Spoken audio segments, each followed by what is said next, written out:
जोहार, नमस्कार। YouTube channel देश की बात से मैं शैलेंद्र कुमार। दोस्तों, देश की बात में आज मैं पुनः आपके बीच उपस्थित हूं झारखंड में चल रहे विधानसभा चुनाव की बरकट्ठा की खबर के साथ। बरकट्ठा की खबर के साथ आपके साथ उपस्थित हूं। आज इस बार बरकट्ठा में रिकॉर्ड 29 लोगों ने नामांकन प्रपत्र को भरा है। ये अब तक का शायद रिकॉर्ड है कि बरकट्ठा में सबसे अधिक लोगों ने नामांकन प्रपत्र भरकर पूरा किया है।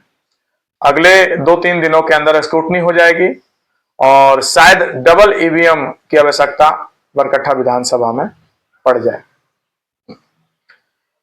नामांकन करने वालों में कौन कौन से नाम हैं, ये मैं आपके बीच बताता हूं। सबसे पहले तो आपको पता है कि निर्दलीय के रूप में पिछली बार जीत हासिल करने वाले अमित यादव इस बार भारतीय जनता पार्टी से टिकट पे हैं और वो नामांकन कर चुके हैं। और जो भारतीय जनता पार्टी से हार गए थे जानकी यादव, वो इस बार महागठबंधन के साथ झारखंड मुक्ति मोर्चा के टिकट से चुनाव लड़ रहे हैं और उन्होंने भी नामांकन प्रपत्र को पूरा कर लिया। अगले अभ्यर्थियों में, जैसा कि आप पिछला बार झारखंड विकास मोर्चा से बटेश्वर मेहता चुनाव लड़े थे और एक बहुत अच्छी खासी वोट, लगभग 34,000 वोट के आसपास उन्होंने वोट लाया था, वो भी नामांकन भर चुके हैं। इस बार निर्दलीय प्रत्याशी के रूप में एक युवा शमशाद आलम ने भी अपनी दमखम दिखाते हुए काफी मजबूती के साथ नामांकन में अपने रैली के माध्यम से गए और उन्होंने भी नामांकन पूरा कर लिया। अब बात करते हैं विरोधियों की। भारतीय जनता पार्टी में 2 ऐसे दावेदार जो टिकट का दावेदारी में थे लेकिन उन्हें टिकट नहीं मिला और वो निर्दलीय प्रत्याशी के रूप में है, और वो 2 नाम हैं। एक महिला नेत्री कुमकुम देवी जो जिला परिषद सदस्य हैं और लगभग 27,000 वोट ला करके वो जिला परिषद सदस्य बनी है और काफी मजबूत मानी जाती है। वो अपने ससुर के राजनीतिक विरासत को आगे बढ़ाना चाह रही है और उसके लिए वो दावेदारी प्रस्तुत की थी भारतीय जनता पार्टी में, और जितने भी आंदोलन हुए उसमें बढ़ चढ़ करके हिस्सा लेकर के वो भाजपा में अपनी दावेदारी प्रस्तुत की हुई थी, कुमकुम देवी। उसी के साथ एक और नाम भाजपा से है, सुरेंद्र भाई मोदी। सुरेंद्र भाई मोदी जो कि भाजपा के आमंत्रित सदस्य में से राज्य कार्यकारिणी में थे किसान मोर्चा के, और भाजपा के पुराने नेता वो भी हैं थे, और उन्होंने भी जब उन्हें टिकट नहीं मिला तो वो नामांकन प्रक्रिया को भर दिया। और उन्होंने नामांकन प्रक्रिया भरने से पूर्व जो भाजपा से इस्तीफा दिया तो उसमें एक विशेष चिन्हित किया हुआ लेटर उन्होंने जारी किया था, जिसमें यह बताया गया था कि अमित कुमार यादव को 6 वर्षों के लिए निलंबित किया गया था भाजपा से, लेकिन चुनाव के वक्त उन्हें भाजपा में शामिल कर लिया गया। वो एक लेटर उन्होंने सार्वजनिक किया हुआ था। तो भाजपा के 2 विरोधी कुमकुम देवी और सुरेंद्र भाई मोदी चुनाव मैदान में हैं।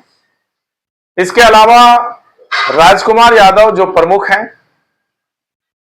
मुखिया भी हैं उनके परिवार में, वो जो हैं वो भी आरजेडी से अंतिम क्षण तक आरजेडी की दावेदारी बरकट्ठा में बनी रही और राष्ट्रीय जनता दल के कैंडिडेट के रूप में राजकुमार यादव प्रस्तुत थे।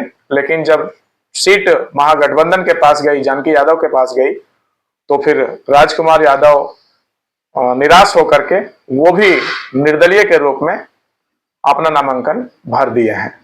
इसके अलावा और भी कई लोग हैं, जिसमें आपको पता है कि सीके पांडे एवं अन्य लगभग 2 दर्जन लोग हैं जिन्होंने अपना नामांकन प्रपत्र को भरा है।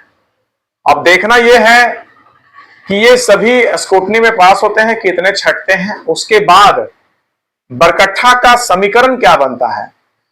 लेकिन एक बात तो तय है कि जिस हिसाब से प्रत्याशियों ने नामांकन भरा है, लगभग 29 प्रत्याशियों ने जिस प्रकार से नामांकन भरा है, इससे यह तय है कि इस बार बरकट्ठा में कुछ बड़ा खेला होने की संभावना है। कई निर्दलीय बहुत मजबूत स्थिति में है और उस मजबूत स्थिति में राष्ट्रीय और गठबंधन दल के दो नेता के अलावा, अमित यादव और जानकी यादव के अलावा, जो विशेष मजबूत स्थिति में है उसमें से एक शमशाद आलम को मजबूत स्थिति में माना जा रहा है, क्योंकि बड़ा साइलेंट तरीके से उन्होंने, जैसा प्राप्त सूचना से जानकारी मिलता है कि बड़ा गुपचुप तरीके से उन्होंने अपना बूथ स्तर का काम पूरा कर लिया है। सुरेंद्र भाई मोदी भी बहुत अपने आप में विशेष हैं, क्योंकि उन्होंने बैठक कर ओबीसी समाज, विशेषकर व्यापारी समाज के लोग उन्हें अपना पूरा समर्थन दिए हैं और अंतिम क्षण तक उनके साथ खड़ा रहने के लिए, साथ ही साथ धन बल के साथ भी उन्हें सहयोग दे रहे हैं। और सुरेंद्र भाई मोदी भी काफी मजबूत स्थिति में है। कुमकुम देवी अपने राजनीतिक विरासत को आगे बढ़ा रही है और साथ ही साथ वर्तमान में जिला परिषद है। तो कहा जा रहा है, और उनके जो वोटर हैं वो जिस समाज से आते हैं, सुंडी समाज, और सुंडी समाज का भी वोट बरकट्ठा में बहुत काफी संख्या में है। तो वो गोलबंदी एक दिख रही है कुमकुम देवी के साथ।